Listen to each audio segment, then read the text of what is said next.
Hey everyone, welcome back to my YouTube channel. I am Harshita Chaudhary, a first year forensic science student at NFSU. And in today's video, I am going to tell you about an important update related to admission procedures for NFSU. Yes, the admission procedure is now changed. Earlier the admission was through ANFET examination, but now it has been changed to CUET. Many students are extremely confused about the new admission procedure, syllabus, pattern and everything. In today's video, I am going to tell you about the complete procedure to get admission at NFSU through CUET. And in this video, we are going to specially talk about the integrated BSc MSc Forensic Science course. So it is officially updated on the website of NFSU that now onwards you have to appear in CUET examination to get admission at NFSU for any campus. So now first discuss the eligibility criteria for integrated BSc MSc Forensic Science course.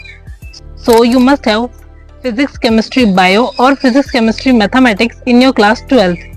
Also you have to pass your class 12th with minimum 55%. Now the main concern is the subject combinations for CUET. The subjects of CUET are basically divided into three parts. First one is your language subject, then domain, and the next one is general aptitude test. So for language subject, you can choose any language like Hindi, English or any regional languages as well which you are comfortable in. But I will suggest you to choose English. Now talk about the general aptitude test. So yes, you have to appear for general aptitude test as well.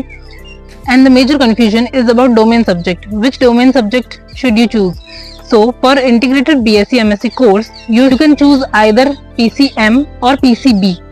So if you have physics, chemistry and biology in your class 12, you can choose the same subject combination for your CUET exam as well. You don't have to study maths if you are a bio student, and similarly if you are a maths student, you don't have to worry about biology.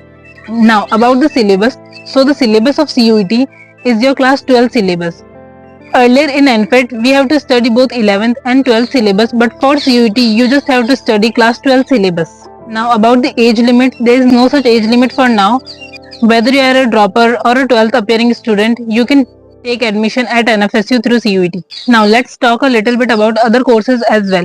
So if you want to take admission in BTech or cyber security courses, you have to appear in JEE exam. For law students, you have to appear in CLAT exam. And if you want to pursue your masters from NFSU, you have to appear in CUET PG exam and crack it. That's it for this video. For more such updates and information regarding NFSU forensics, you can subscribe to my YouTube channel. Also make sure to like, share and comment. Thank you. Bye.